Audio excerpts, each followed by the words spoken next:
Howie got us again. You've got to be kidding me, Rube. We just finished recording a podcast. We get off our computers. I look at my phone. Eagles re-signed Derek Barnett. Yeah, but he didn't really get us because the pod wasn't posted, so we still had the flexibility to put a new beginning on it. And he'll, nobody will ever know that he did this to us. So I think we win this round. So now it's like 38-1. It's still not a big victory for us, but we'll take anything we can get. This is the Eagle Eye Podcast with Reuben Frank. I'm Dave Zangaro. I just did that like an hour ago. I had to do it again. That's the news, though. And later in the pod, we have our original pod for we talk about Zach Pascal, the receiver position, owners meetings coming up. So this is going to be an extra long podcast for you guys. But we wanted to get on here and talk about Derek Barnett because it is big news. And it's news that has been received the way I kind of anticipated it would be received. Yeah, and it's understandable. I mean, here's a guy who was a first-round bust for this team. I guess you call him a bust, 21 and a half sacks in 5 years. I think a bust is someone who can't play. That's fair. John Harris is a bust. I would guess Derek Barnett's just a underachieving. I mean, but for the 14th pick, you certainly expect much better production. A couple of things to know, and I totally understand the reaction, and I get it. The price is low. We don't know the exact number, but they got him a heck of a lot cheaper than, like, for instance, Pro Football Focus projected him getting $12.5 million over 3 years, so $37.5 million. It's a 2-year deal. Without knowing the numbers, I'm guessing at less than half as much per year as that projection. We don't know the exact number. We were just talking about, would you bring him back on a 1-year deal if the price was low enough? We were just talking about how low would it have to go to get to the point where you would bring him back. Until we know how much they spend for him, it's hard to really, make a judgment. But as long as the number's pretty low, I'm okay with it, just because he is a functional player. They're gonna. It's not like, I think his role is not what it was when he got here, where he had to be edge rusher 1, basically. Now they have Reddick.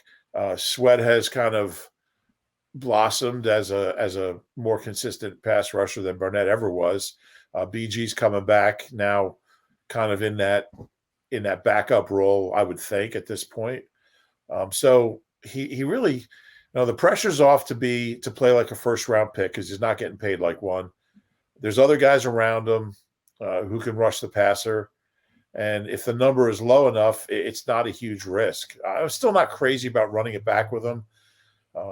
But it does give them some protection. If, it gives them more flexibility on draft day. They don't have to get an edge rusher, although I still think they probably should and probably could. So it's kind of an insurance policy, and depending on the price, if it's 2 years, $10 million, something like that, I can live with it. I'm not crazy about it, but I can live with it. Yeah, and we talked about this earlier in the week, that the longer he was out there, the more likely it was that he would come back, because presumably that price keeps dropping. And it's kind of become a running bit on here that I'm higher on Derek Barnett than you. I still thought he wasn't going to be back. I still thought it made sense for both parties to move on. Yeah. But then again, that was when I thought he was going to get a decent-sized payday. And the fact that we haven't seen numbers yet kind of indicates that they're nothing that his people would want out there. When you see the numbers, that means the agent wants the numbers out there. When you don't see the numbers, that means the agent doesn't want you to have the numbers. We'll get the numbers soon enough. Yeah. But yeah, the fact that matters. Yeah. Yeah. And look, the reason I don't consider him, or I don't consider him, a draft bust is because he's been functional. I think he's an average NFL edge rusher. The problem is he's underachieved, and he's been a really frustrating player for this fan base. I get it. He's been a frustrating guy for everyone to watch. He's been frustrating for the people inside that building to watch when he's racking up more penalties than sacks. But let me tell you how they probably tried to look at this. And it's really tough to separate him from the draft failure, right? I think it is. But in this case, they probably tried to. And they probably looked at him and said, he has 76 quarterback hits in 5 years, second on the team, by the way, behind Fletcher Cox. He's still 25.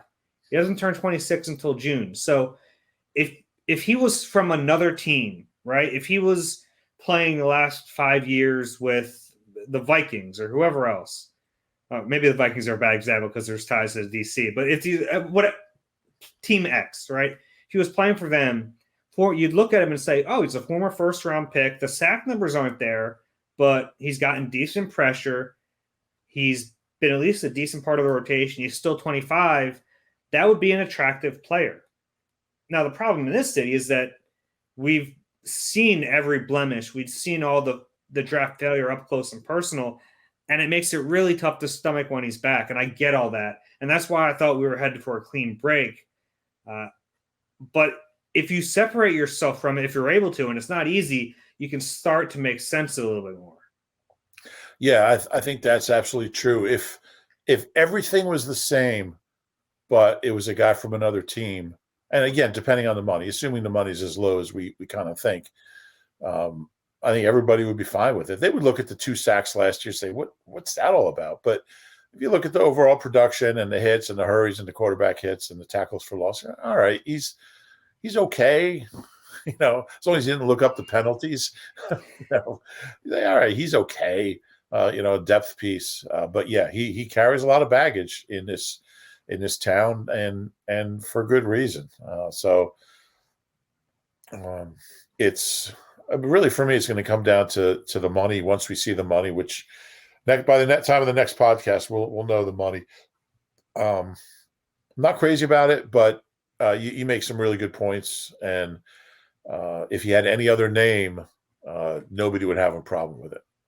Yeah, and that's why, even for his sake, like, I think about him, and I like Derek Barnett.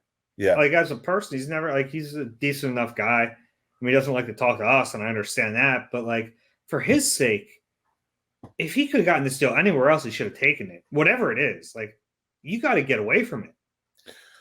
Having a stigma in this city?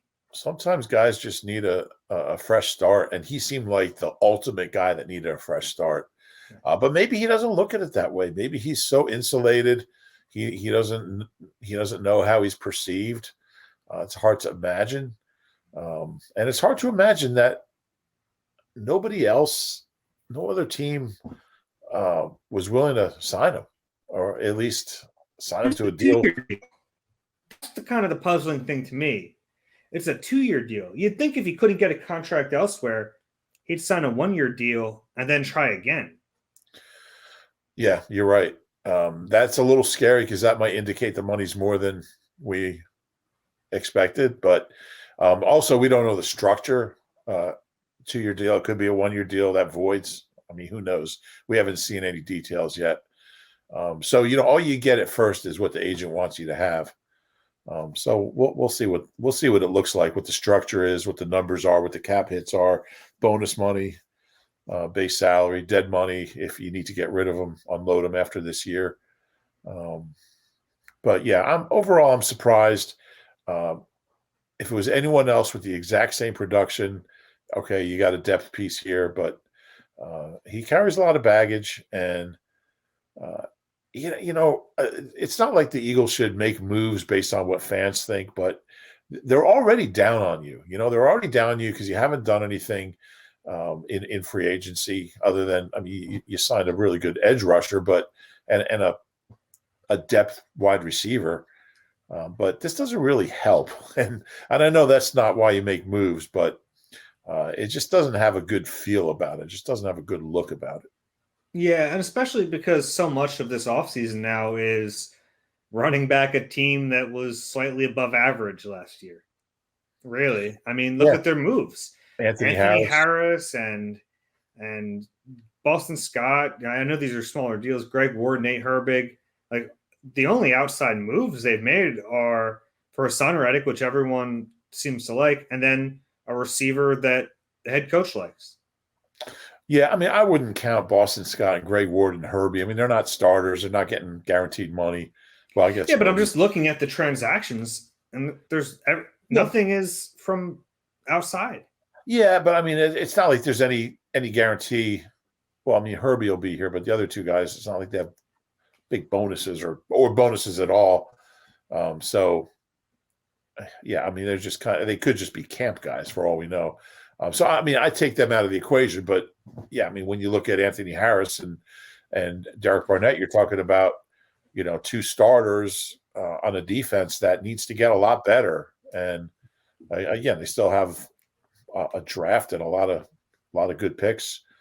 And, maybe this is all part of, let's just add some depth before we start drafting so we don't have to reach for a player at a position. But all I know is they've got a long way to go to make this a legit defense. And I don't think bringing back Anthony Harris and Derek Barnett, while they're not bad players, when you're talking about upgrading and getting better, they don't move the needle for me. What's the starting defensive line look like? I mean, we know Fletcher Cox and Javon Hargrave are in the middle. Josh Sweat will be at one of the defensive end spots, I'd assume. And Kerrigan, they'll probably sign Kerrigan tomorrow. I mean, the Eagles should have tried to get this deal done right as the Deshaun Watson thing was going down, or Tyreek Hill, and just sneak it out there. Yeah, they probably should have. I mean, I think BG at this point is ideally not a starter. I mean, I think he's probably a 30, maybe you start him, but play 25, 30 snaps, and we'll see how it goes. I don't want to start Barnett. I don't think – I mean, he does give you a good effort against the run. Got to start someone. What's that? Got to start someone. Maybe that's the key is – well, I mean, if they draft a guy, you start him, and just maybe now Barnett is like – he'd be like a Vinny Curry who goes from being a pass rusher that you're projecting to he's really good against the run. So just play him in base and get him off the field in passing downs. I mean, maybe if they start, because Reddick's going to start the Sam, but he can move in. So maybe. Yeah. It's an underwhelming move. But you get BG out there on third and 8. Yeah.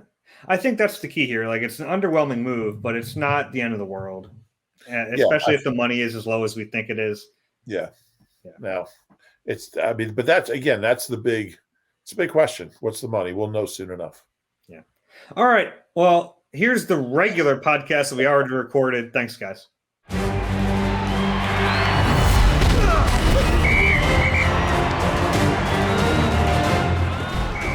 All right, it has been a pretty quiet free agency, but since our last podcast, the Eagles did sign someone, Rube.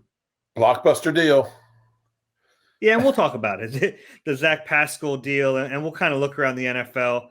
A big blockbuster trade went down since our last podcast. So we have a lot of that stuff to talk about. The owners' meetings are next week, probably our first chance in over a year to hear from Jeff Lurie in a Q&A type format. So we have a lot to get to. This is the Eagle Eye Podcast with Reuben Frank. I'm Dave Zangaro. But let's talk about Zach Pascal a little bit because, no, it's not a major splash. It's not the free agent receiver I think fans were wanting, but it's also not nothing. I mean, it'll help them, right? Oh, yeah, I think so. And, when you look at his 2 seasons, full seasons with Nick, he came in as a rookie and he was undrafted. Well, he wasn't a rookie. He had been a couple camps in 2017, but he was mainly a special teamer his first year. And then last year, Nick wasn't there. But I took a look at his 2 years in between. So that would be, 2019 with Jacoby Brissett as his quarterback and 2020 with Phillip Rivers. And those 2 seasons, he had 85 catches, 1,236 yards, 10 touchdowns. 58 of his 85 catches went for first downs, playing in the slot. And I thought this was interesting. He was one of only 6 wide receivers in 19 and 20 with at least 600 yards, 5 touchdowns, and 14 yards per catch in both years. The others is pretty good company. Tyreek Hill, DK Metcalf, Michael Gallup, Mike Evans, and A.J. Brown. So, and then last year, I don't want to make any judgments about his quarterback. who's now not there anymore. But the whole offense was kind of really up and down. Nick wasn't there anymore, and his numbers plummeted. I mean, he had a terrible season. The last 2 months, he caught 9 passes for 76 yards, and he's playing a lot of snaps. So he had 2, I thought, pretty decent years in 19 and 20, and then last year was a lost season for him and for a lot of people on that Colts team. And so it's just a matter of which Zach Pascal you're getting. If they get the 19 and 20 version, that's a productive guy getting down the field, moving the sticks, and a good part of a rotation. If they get the Zach Pascal of last year, then it's a guy who's really not a whole lot better than Jalen Reagor. So it's, you would think back with Nick, his numbers will go back to the way they were a couple of years ago, but who knows? And we asked him, he was asked, it was, by the way, it was great to be back at the NovaCare complex. I was inside the building for the first time since, I guess, the end of the 19 season, whenever we did like our year-end presser with Doug Peterson. That's how long ago it was. It was great to be back there, but he was asked about last year, and he said, honestly, I don't know what happened. It was a bad finish for the whole team, and he just didn't produce. So there's really no downside to a move like this. He didn't cost anything, $1.5 million, as you had. Dave had the details of his contract the other day. There's, it's a 1-year deal, so there's no dead money. They didn't even throw in voidable years, I don't think, voided years. So there's no real downside, and maybe you get a decent third or fourth receiver. Yeah, I think that's the key, and that's the way you look at this move. Well, there's 2 ways to look at it. And I understand if you're worried the Eagles are looking at it one way. So one way to look at it is nice player, didn't pay him much. He's probably like a 4th option. Head coach likes him. They trust him, but we're not done yet because the position hasn't improved enough. That's ideal. The second way, and I think this is what the fear is among fans, is the Eagles are saying, well, we got this guy and we're good now. We can go into a season with what we have. And I think that would be a mistake because he's a nice player, but it's not the complement for Devontae Smith that they need. And I think it will be overvaluing Quez Watkins, who I like a lot, but I don't know if they can really go into a season with Devontae, Quez, Zach Pascal, and then whoever else. Ideally, Zach Pascal is a really nice 4th option. Yeah, agree. And my first reaction when they made the move was, all right, that pretty much guarantees that they're taking a receiver in the first round, because you don't make this move, but then I start thinking about all the misevaluations this front office has made with wide receivers, and maybe they're overvaluing him. I agree with you. I tend to agree with that. I think if they draft a receiver in the first or even in the second round, you expect that guy to be WR2, maybe WR3 if Quez makes a big jump. But if they do that, I'm fine with that. If you have Devontae, you have a rookie who's a high pick, then you have Quez and Pascal. I think, and then you have Goddard and the running backs who are good receivers, a couple of them. I think then you're okay as long as you hit on that rookie. But if they don't draft a receiver, then I just think there's just not enough here. There's not enough firepower, and you're doing Jalen Hurts a disservice. Yeah, and that's true. I mean, if he's going to be the quarterback, and we all expect him to be the quarterback this year, you got to help him out a little bit more. I don't know if this move qualifies as really improving his weapons enough to the point where you can say we're going to have a really fair evaluation.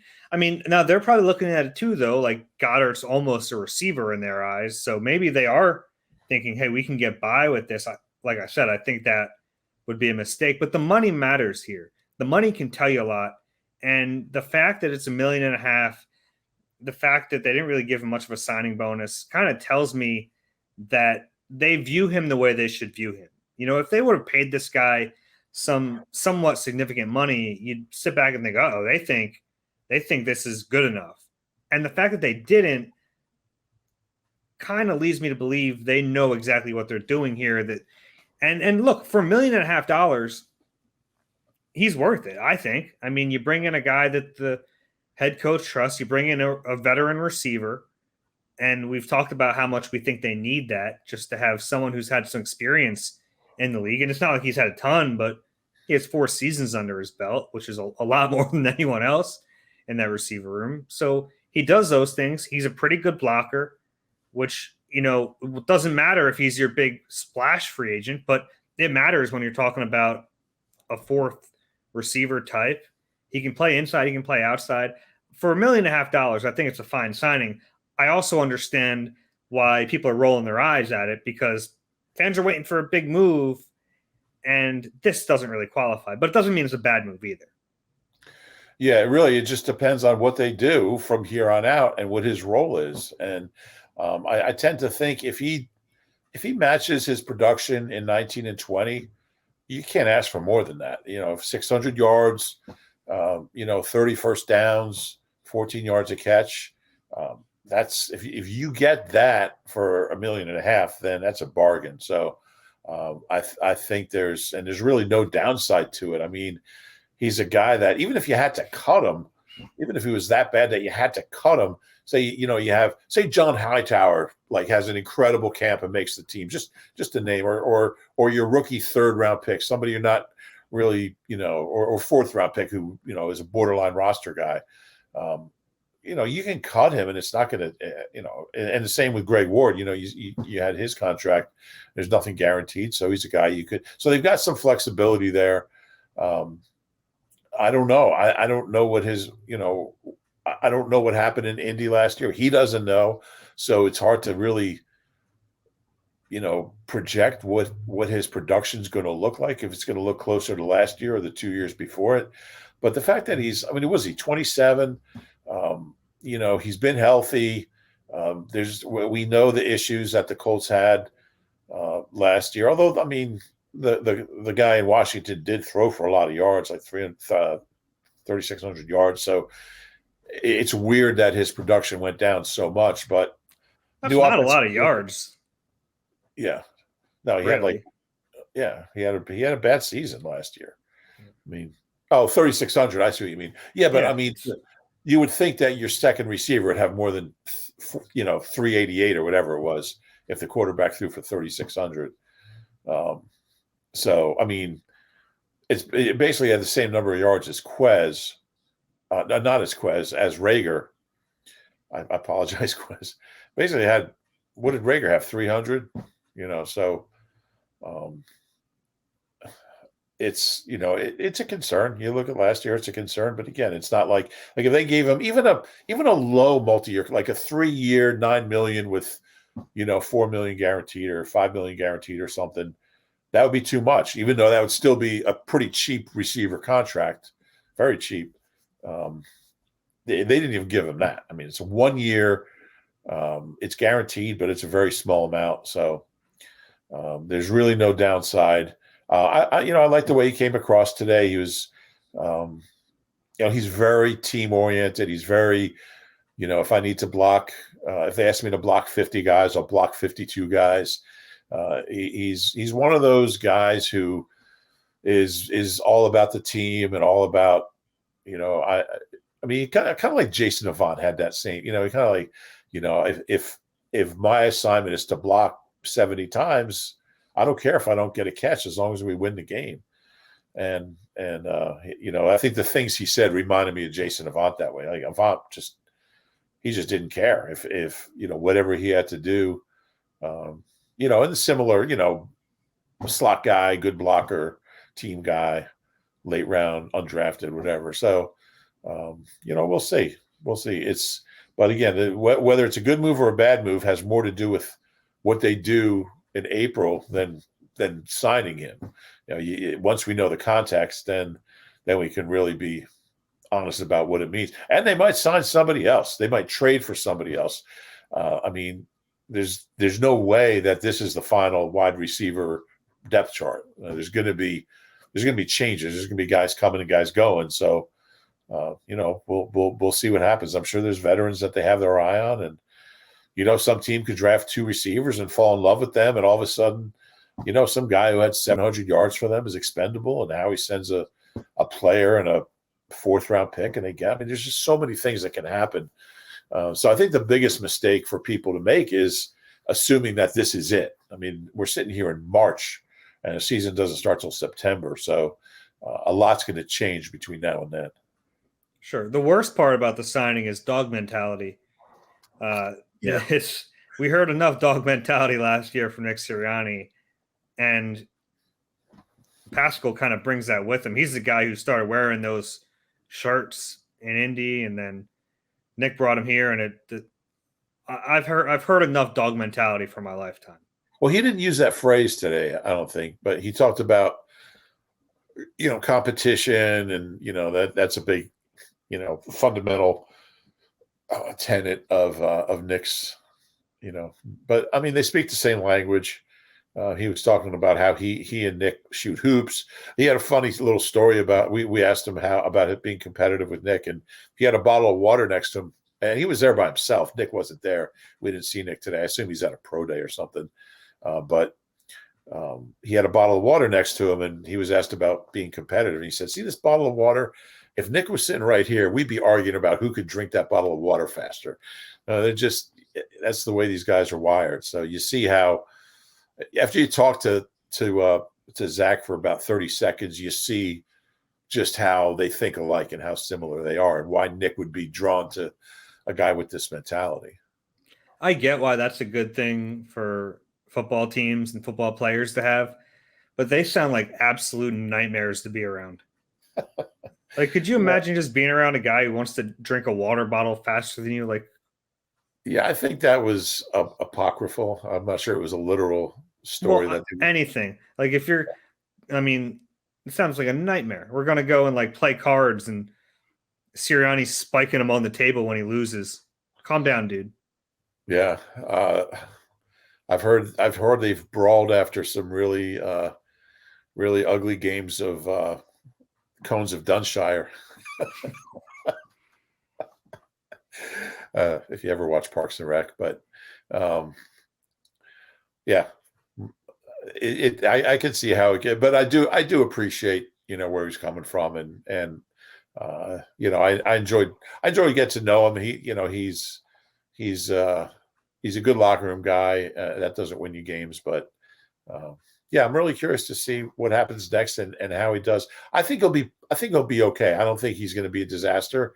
I think he'll catch the ball when it's thrown to him and have an okay season, and certainly for $1.5 million, he'll be worth it. Let me give you a way too early over/under yard number for him. How about 485? 485? Yeah. I'll go over. Okay. Yeah, I was thinking 500. 500, okay.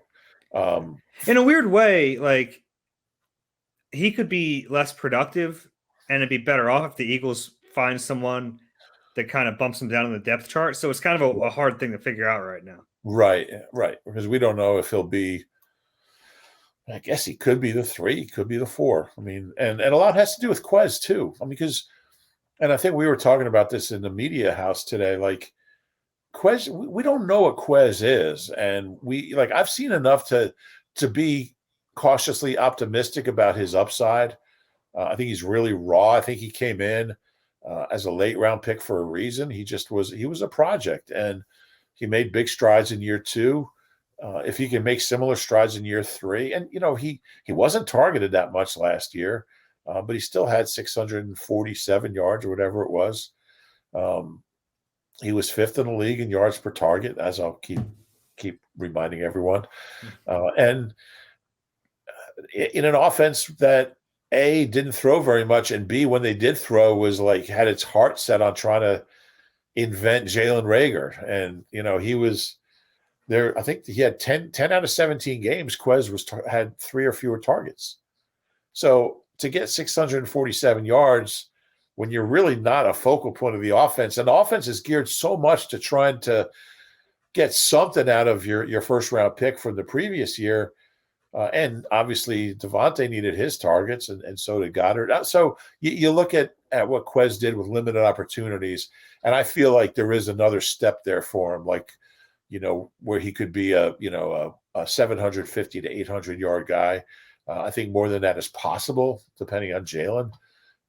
But I do think ideally Devontae 1, Rookie 2, Quez 3, Pascal 4, and Goddard out there and Gainwell catching passes. And I think then you're on the right track. Yeah, I agree with that. There was a blockbuster trade in the league this week. It seemed like it materialized quicker than any trade I've ever seen. Unbelievable. Like the first whisper to the finalization of the deal was like an hour. It was like 2.5 hours from the Chiefs. The Chiefs just made Tyreek Hill this huge offer. Like they offered to make him the highest paid receiver in NFL history, but it looks like he's not going to accept it. And now the Chiefs are amenable to trading him. And like 2 hours later, he's a Dolphin. And then, and an hour later, it was either a Jet or a Dolphin. I mean, so it was like, it went from, I swear to God, Schefter must be in the room with these dudes. Like just, I mean, he knew before Patrick Mahomes knew what was going on. So, they gave up a lot. I mean, Miami's had a pretty active offseason. They gave up a lot for him, but I mean, he's a great player. And but yeah, I don't know how these things can happen so fast. I mean, it took longer to get Zach Pascal here on a deal just above minimum wage than to trade a all-pro.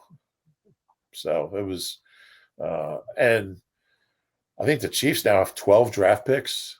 And they have the best GM in football, I think, in Brett Veach, former Eagle front office exec, and a real opportunity to kind of replenish it a little. I mean, Andy will probably draft 9 linemen with those 12 picks, but and a couple of receivers. But it was shocking how quickly that happened. It was, and they gave up quite a haul. It was. First round pick in 2022, second, which is the 29th pick. So it's not even like it's a super high pick. Remember, the Dolphins don't have their own pick because the Eagles have it. So they have the 29th pick, second rounder, which is the 50th pick, a 2023 4, and a 2023 6. So the compensation is actually not that outlandish for a player of that caliber. Where this gets crazy is the contract, because it's 4 years, $120 million with over $72 million guaranteed. So that was part of the deal, basically, is that if you traded for this guy, you have to be willing to make him the highest paid receiver in the league. So it's a lot more than the compensation. Rube, if you were the Eagles, they could clearly hang with anyone when it comes to the compensation of the draft picks, especially this year.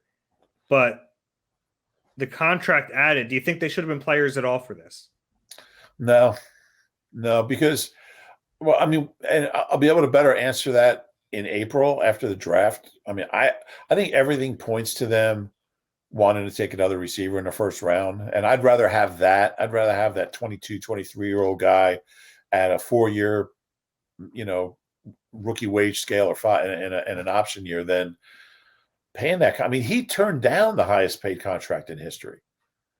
So, I mean, the Dolphins had to pay him not just the highest paid, make him not just the highest paid receiver ever, but more than the Chiefs offered. So I'd have a hard time. I wouldn't have a hard time with the compensation, but yeah, the salary, it's a little much.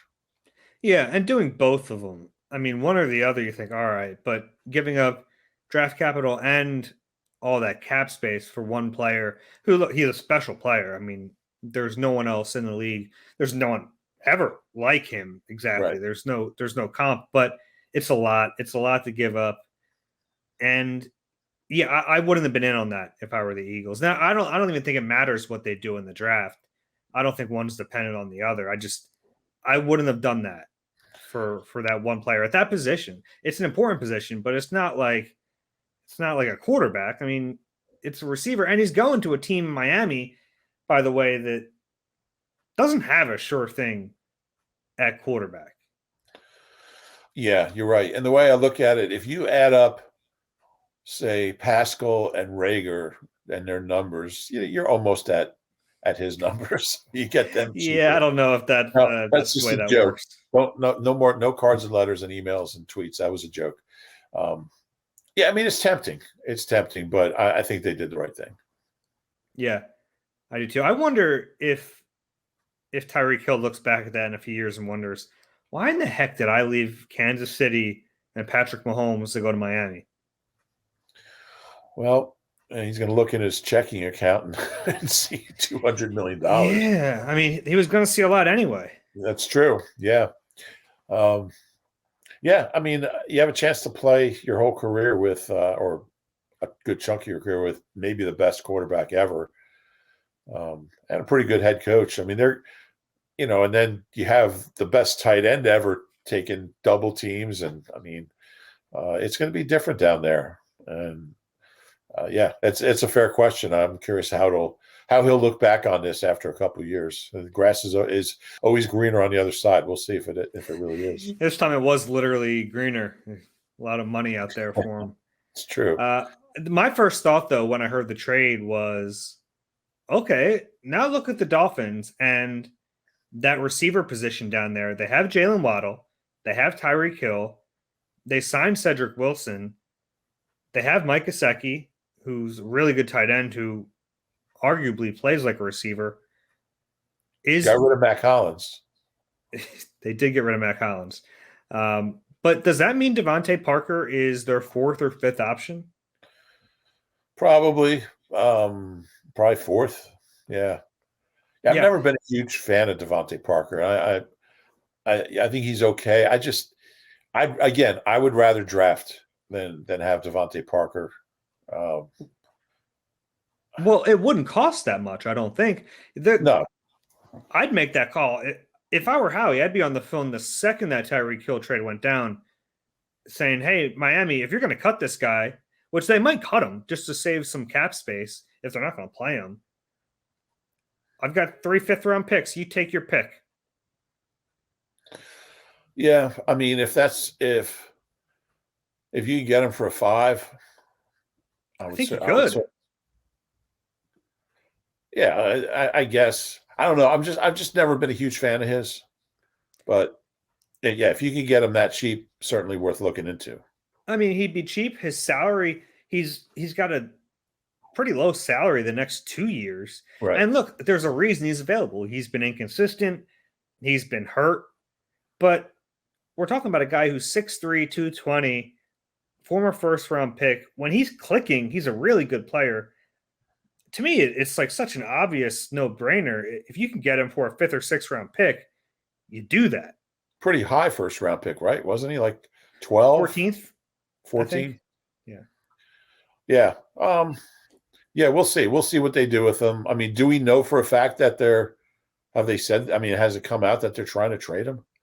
No, but I mean, it's not a new thing. Even back, I found a report from 2018 that the Eagles were involved in trade talks. I don't know how deep they got with Devontae Parker. So it goes back, and he's probably a different player now than he was back then, but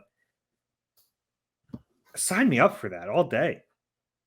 Yeah, maybe they just don't want too many Devontaes. They get confused. Well, the different spelling would throw me for a little bit of a loop. Yeah, it's not even close. He's 29. He's had one career season with 800 yards in 7 years. He had had that great year in 2019. The Eagles helped him out with that. Yes, they did. Boy, that was such a terrible loss. 793 the next year, 515 last year in 10 games. He's averaged, let's see, he's played 7 years. He's averaged, about 600 yards a season. I don't know. Yeah, I mean, it makes what you're saying makes sense. I just can't get super excited about him. I would do it in a heartbeat for that price. Easy. I'd rather have Pascal if it came down to one or the other. I wouldn't. I'd take the upside. He's 29. How much upside does he have? More than Pascal. Yeah, I don't know. Pascal's got a higher career yards per catch. I'll have to look up yards per target. It's my favorite stat now. I know I see your point. I just, again, I want to get a stud in the draft, and I don't want to start stocking up on these older free agent guys or veteran guys. Wouldn't stop you from it. What's that?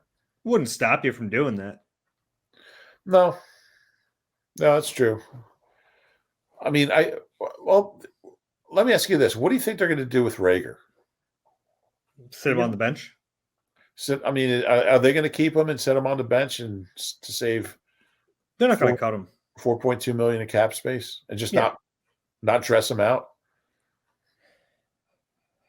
Yeah, I mean, right now the fear would be they'd still try to play him, because I think if they played a season right now, he'd be dressing, and he'd probably be playing.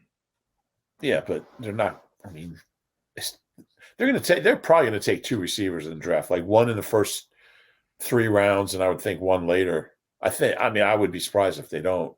I don't know. I mean, they might not use all 10 picks, so they might end up with 13 picks. I'd bet on the under. I mean under 10. I mean, the head coach is a wide receivers coach. We'll see. We'll see. I don't know. There's so many unknowns. I mean, I see what you're saying about Parker. I can't get super excited about him. I get excited about that. I know you do. Yeah. When you can find a guy with talent cheap like that, I'll take the lottery ticket. Yeah, but I mean, what are you getting? What kind of player are you getting? Well, he's only a few years removed from his best season. 4 years removed. 19, you said. Well, 19, 20, 21, 22. That's 4 years. I guess he's 3 years removed from it. Yeah. No, but I mean, a lot of people are 3 years removed from their one good season. It doesn't mean you want to. I mean, what good did that do the quarterback in Washington? I mean, he had a pretty good year in 19. It wasn't his best year. I'm playing devil's advocate, and I'm not doing it really well. But you are, yeah, because we're talking about a trade for like a 5th or 6th round pick. Yeah, no, I understand. If I could get him for a 5th or 6th round pick or a conditional 6, it becomes a 5. Yes, I would do it. I'm just not like, if they don't do it, I'm not going to be shattered like you apparently will be. Well, I just think it makes a lot of sense, and we know how it's so funny now. This league has become so trade heavy, which I love. I always thought there was a lack of trades in the NFL for whatever reason. It felt like most GMs were like scared to make trades. The one guy who was never scared to make trades was Howie. And now there's all these trades, and Howie hasn't, like, he's probably like on the edge of his seat just trying. He tried to trade for a guy, and the guy got suspended for at least a year. So he's got to be just kind of champing at the bit to make a trade. Yeah, I counted up in his drafts, just draft day trades, or in the days leading up to the draft. So like late April trades, since he became GM in 2010 minus 2015, he's made 36 draft weekend trades, or in the few days leading up to the draft. So, he's averaging a few, and some of those picks have just ping ponged from one team to the other, back to the Eagles, and I'm sure he can't help himself. I'm sure there's going to be activity at some point. It'll probably be during the draft. It's one of the things I appreciate about him, because he doesn't win every trade, but just his openness to making the trade. It's something, it finally feels like the NFL is getting to where it should be in that regard. Like, teams are finally starting to explore those avenues a little bit more. But I've always appreciated that about him, is that he's willing to try to find unique ways to improve the team through trades. And it's just funny now that the rest of the league's doing it. Yeah, no, that's true, especially considering when he became GM, there was a story from a national reporter, I can't remember who, that said other GMs won't even answer the phone when he calls. Remember that? Yeah. They won't even answer the phone when he calls because they don't even want to bother dealing with him. And, within a year, he'd made like 30 trades with like 17 different teams. So somebody's answering the phone when he calls.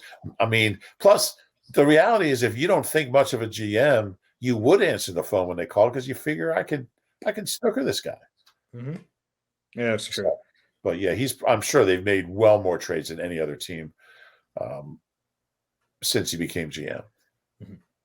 All right, you've mentioned it a few times that you'd think about and you would want the Eagles to draft a receiver in the first round. So who would it be? I mean, if you had your pick of the top guys here, and that could happen. I mean, typically the receivers is one position that typically seems to rise a little later than people like. It's a position where they go higher than people normally suspect, but who knows? Maybe at 15 they could get the top guy on the board. Who would you want them to go after? I love Garrett Wilson. I think both Ohio State receivers. I mean, there's some really good receivers, but the production is crazy. He's not the biggest guy. I know there's like a school of thought that you might want a bigger guy across from Devontae, but the production's just been unbelievable. He's flashy. He's fat. I think, what did he run, a 4.38 at the combine, I believe? I don't have it in front of me. Yeah, I think it was a 4.38. I'm trying to think who the last wide receiver the Eagles drafted from Ohio State. I'm thinking it might be Chris Carter. So that went pretty well. He's a Hall of Famer. Not here, but I think he'd be at the top of my list. I think he's going to be a star. And yeah, but I'd be okay with either Ohio State receiver, really. Yeah, Olave kind of reminds me of Devontae in some ways because he's so smooth. He has like long speed. We've heard that term, long speed, because he's Yeah. Yeah. I mean, they're both very good players, and I of those two, I agree with you on Wilson. I think he might have the more upside, but I'd go with Drake London, and I know that it might scare people because I'm talking about drafting a jump ball receiver from the Pac-12, and I get all that. But we talked about this before on the pod. You can't let past failures necessarily. You can learn from them, but you can't let that completely dictate the way you draft in the future. London's like 6'5". He's built well. He's like 220, 225. I guess the one fear is that he's not going to be able to separate at the next level, but I think he will be. He's shifty enough for a big guy. He runs pretty smooth routes. And I do like the idea of pairing Devontae with a guy who's a little bigger, who can, and I've talked about this before, who can make an impact on a game without having the volume of catches. Because I think Devontae is a volume guy. I think you got to keep feeding him. I want him to get 8, 10, 12 catches a game, which means the guy on the other side probably doesn't have that many opportunities. So I'd ideally want it to be someone who can go up and make a spectacular catch. Maybe don't see him for a quarter. That's fine. But as long as he finds ways to make a difference, and I think London would be that. So I get why it's scary, but he would make a lot of sense for the Eagles. Howie's never taken a wide receiver in the first round from USC. Chip did. Chip did. You're right. But that's another reason. Another reason not to to worry about it though. No, I wouldn't. I would not draft him because of other picks. But no, I mean, I think you can't go wrong with either one of those guys, with any of those three guys. And there's other interesting names too. And there's a couple guys I think in the second round. I think the Penn State kid will probably be there in the second round. Maybe not quite where they pick. I don't know. Sometimes speed goes high. Dotson will probably. I think in the 20s for him makes sense. Really? Yeah. Yeah. It's interesting because the last. Go ahead. Go ahead. I was going to say another guy is Treylon Burks, who's fans seem to love. I'm intrigued by him. I think there's a little bit of a boom bust thing with him because he's such a unique player that you really have to have a plan to use him correctly. He's a big guy, but Arkansas lined him up everywhere.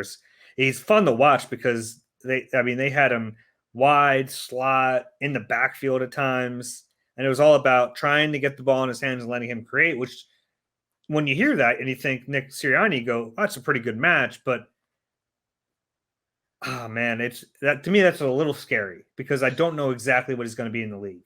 Yeah, and if I'm Howie Roseman, I'm staying away from any sort of, I'm going for as close. There's never a sure thing, but I'm going for as close to the sure thing as I can, and not trying to be creative and invent some kind of. I mean, that's why they drafted Jalen Reagor. He does so many things. There's so many. We're going to get him the ball all these different ways. Well, they've done that, and none of them have worked. They get him the ball in a lot of different ways. I'm not comparing him with Reagor, but I would take as close to a sure thing. A guy who's coming out of a passing offense and a high powered offense. Yeah. I was going to say that the last Penn State wide receiver they took in the first round was Kenny Jackson, who was also a disastrous pick. I believe he was number 4 overall in '84. That did not go well. They've had a litany of them. Yeah. If it's a second round pick, keep an eye on Christian Watson from North Dakota State. He's been impressive. Had a chance to watch him down in Mobile. There's something there. And look, there he are had a receivers. great Senior Bowl, right? Didn't he have a great week down there? He was fantastic. Yeah. And he's continued. He tested well. Pro Day went well. He's probably going to be a second round pick. There are guys out there, in the second, third rounds. This team hasn't always had the best luck, but there's a lot of receivers in this draft. There's a lot of receivers in every draft, really. It would be something if the Eagles draft another Christian from North Dakota State, huh?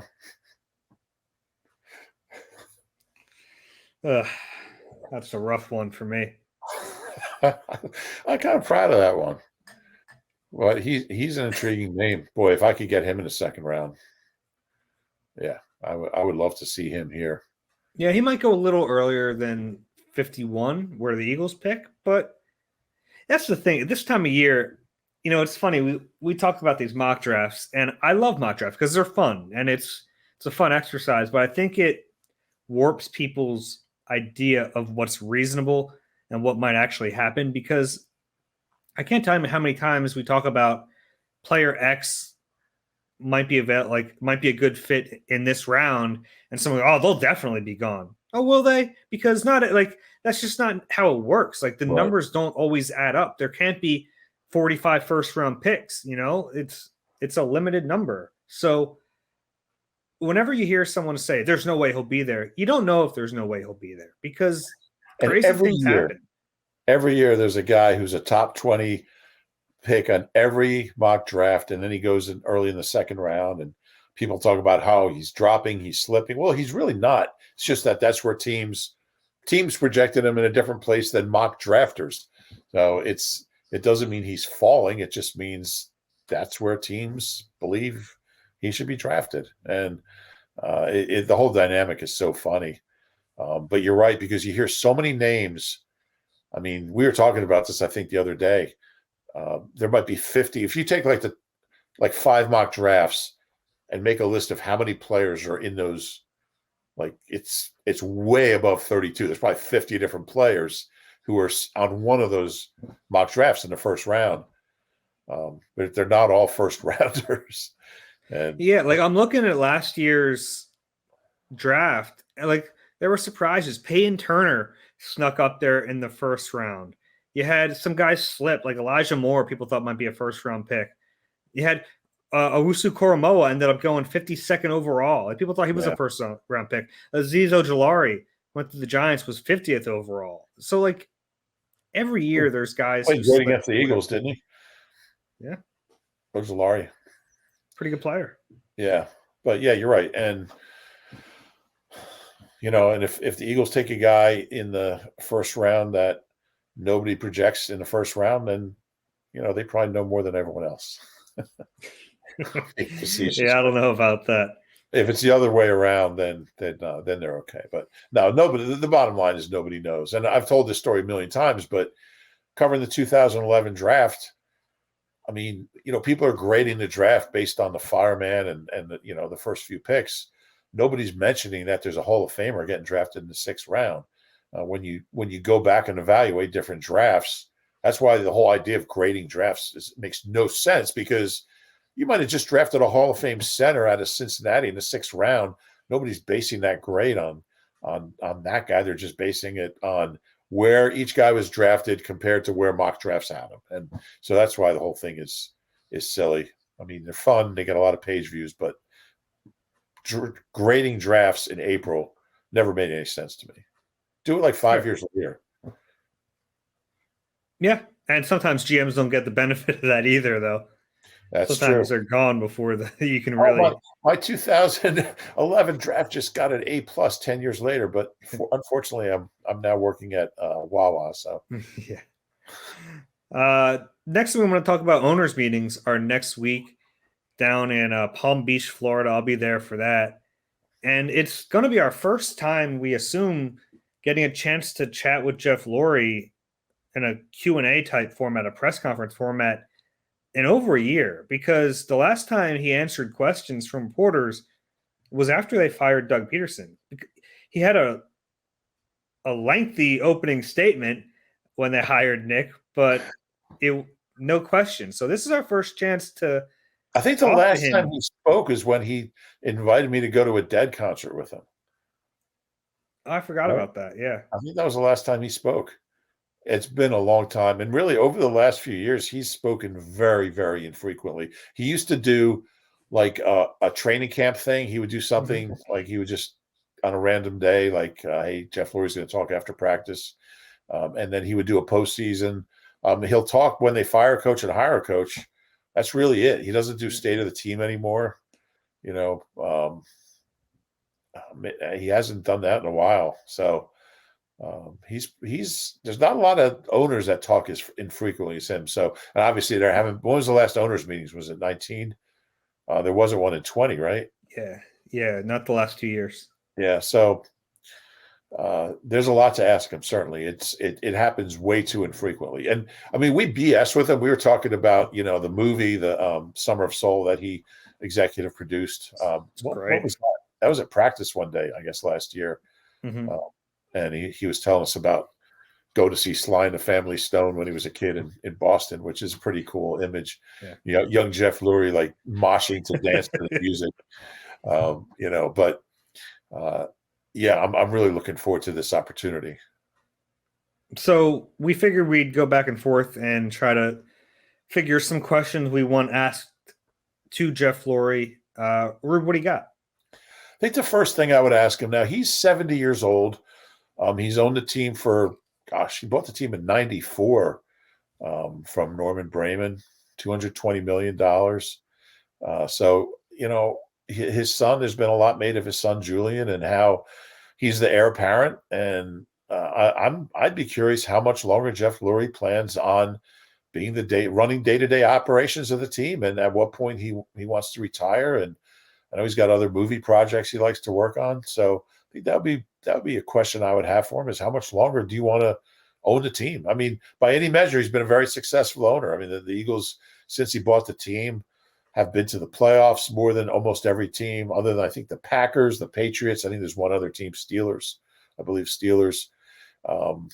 They've won a Super Bowl. He's hired good coaches. They moved from the vet to the NovaCare. I mean, when he bought the team, they practiced every day at the vet. So you see how far they've come. But I'd want to know how much longer he's going to do it.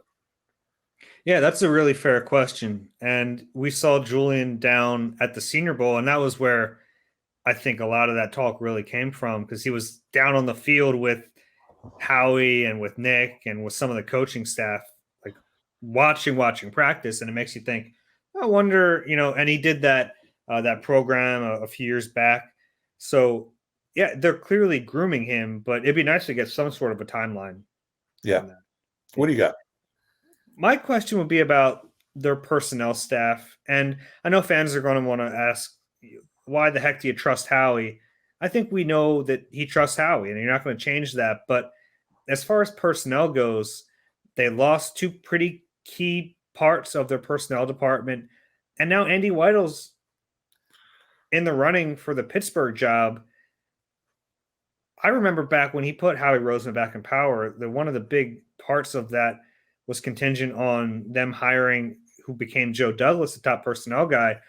And I just wonder where he thinks they are in that department right now, and if they can withstand this, or if they have to go outside to hire someone.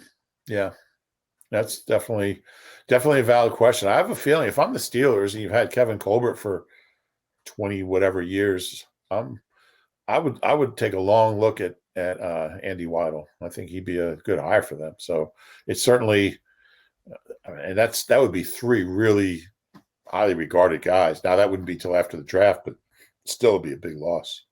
Yeah. How about you? Got anything else? Yeah. And I'll never forget when I asked Jeff Lurie about Howie Roseman. It might have been in 16. Might have been 16, and I asked him what, and it was when he talked about how his reports, you remember that whole thing about when I looked at everyone's reports on each player, his are the ones that were spot on more than anyone else's. And I asked him that question about why do you keep promoting and why do you keep Howie Roseman? And I don't think Howie talked to me for like a year. He was in the room when I asked it, which was really kind of a little awkward. It's a fair question. Was that when when Chip was ousted and then we found out Howie was back in charge of personnel? Yeah. So Howie was in the room, and that was I guess that was December. It might have been like the day after Christmas. I can't remember in 15, but I would ask about I'm really curious about he's been really good at hiring head coaches. And, Ray Rhodes was coach of the year his first year. Andy's a Hall of Fame coach, came out of nowhere. Chip was coach of the year his first year. His problems didn't really start till he was GM. Doug won a Super Bowl his second year. Nick went to the playoffs his first year with a first-time quarterback. I'd be really curious to ask about his process for hiring a head coach and why he's had so much success doing it. Yeah, he has. I mean, the track record is kind of undeniable. He's been very good at that. Yeah, and that's not, it's not a super hard-hitting question, but it's something I'm really curious about. And he's got a great track record with it. And I mean, they've all been first-time head coaches. Ray was a defensive coach, but the last four have been offensive coaches. So you see a little pattern there, but it's pretty interesting to me. Yeah. That's the biggest decision you're going to make as an owner and he's got the final say on that. So it's pretty interesting. I have a question for him, and I think a lot's been made of this, that he wants his offense to be a passing offense. And I think he'd probably even admit that for the most part, that's probably the way that they think they have the best shot, or any team X has the best shot to be a high-powered offense, is to throw the ball.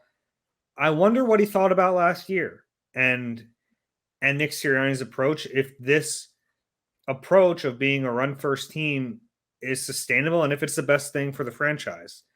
And if he's willing to go along with this long-term. Yeah, that's fair. I mean, I think Nick has even said we can't do this long-term. Kelsey said it on when he was guest host on IP, right? Didn't he say we got to throw the ball? But yeah, it's a fair question. I think we know the answer. I don't think anybody really believes it's sustainable. Yeah, maybe not to the extent they did it, but it was like undeniable last year that that's what they needed to do. They found success with it. Yeah. And Nick has talked about it since then, like after the season, saying, no, that's what we do best. That's what we're going to continue to do. I wonder what Jeff Lurie's thinking. We've heard all the reports about him wanting his team to be. And another side of this is we've seen at times Nick, when he has to make decisions, kind of fall on the conservative side of things. And I think this kind of plays into the whole running game thing. We know Jeffrey's so analytics focused, and a lot of times the analytics want coaches to be more aggressive than Nick is. And I kind of wonder how that meshes too. Interesting. Yeah, well, I think they're a lot more likely to draft a wide receiver than a running back. So I think that tells you where they're going. I have one more. I have one more for Mhm. Lurie. Um, it was reported that they wanted to be in the mix for Deshaun Watson. I'd be curious, what he thinks of the allegations against him and um, how he would justify bringing in someone with that background into the locker room, and what would make him comfortable doing that. Yeah, and a decision like that clearly rises to the owner. The organization has to be like when they, not comparing the situations, but when they brought in Michael Vick, that clearly rose to Lurie's level. He grilled Michael Vick in his office one-on-one, just the two of them. I mean, maybe I don't know, maybe there was someone else in there, but he really put him through the ringer, and apparently Michael did really well in that conversation. I mean, he wouldn't have been here, I guess, if he didn't. But yeah, I'm sure it would have been a similar process, but it's certainly something I would have liked to ask them, and even a kind of tertiary question off that is, how does you clearly pursued quarterbacks during the off season and continue to, how does that go along with the team's outward support of Jalen Hurts? Yeah, sorry. And I have one more really hard hitting question. Yes. Kelly Green, is it going to happen? There's no reason not to do it now. But for the longest time, and this is like my yearly question to Jeff Lurie, is Kelly Green. And it sounds silly, but fans really want to know. It's a big part of the franchise's history, and fans want to know if they're going to wear the jerseys again. And their reasoning was always that they wanted. So the NFL had a rule that you could only have one helmet per player, and it started off as a safety thing, but then it got outdated because it's kind of stupid. It's like, guys, we're printing money here. You can afford to have safe helmets, 2 different helmets for a player. And now that rule has changed and teams are allowed, because Lurie always said he didn't want to use decals, and he thought a Kelly Green jersey and a midnight green helmet would look stupid together. I don't disagree. And he didn't want to use decals. So now there's that reason's out of the way. Are they going to have them or not? Whenever I hear people ask about Kelly Green, I always think of Kelly Gregg. Okay. Andy Reid said it was one of his biggest regrets was cutting Kelly Gregg. Said he should have moved him to offense and put him at guard. Said he would have been an all-pro guard. I thought that was interesting. That's my Kelly Gregg story. But yeah, I look forward to seeing what comes out of that Jeff Lurie discussion, and I'm sure some of those questions will be asked. Hopefully, you're not on the beach when they're asked, and you're actually at the interview. We'll see. I might try to squeeze it into my busy schedule down there. You got anything else before we wrap this up? No. All right. Villanova tonight. Villanova, Michigan. Big one. I love every time you say no, I should wait because I know that you do have something. Well, we could talk about the Sixers. We could talk about Maxey and Harden, but I guess we have a Sixers podcast, which everyone should check out. Yeah. So I'll abstain from sharing my opinions on James Harden quite yet. I appreciate it.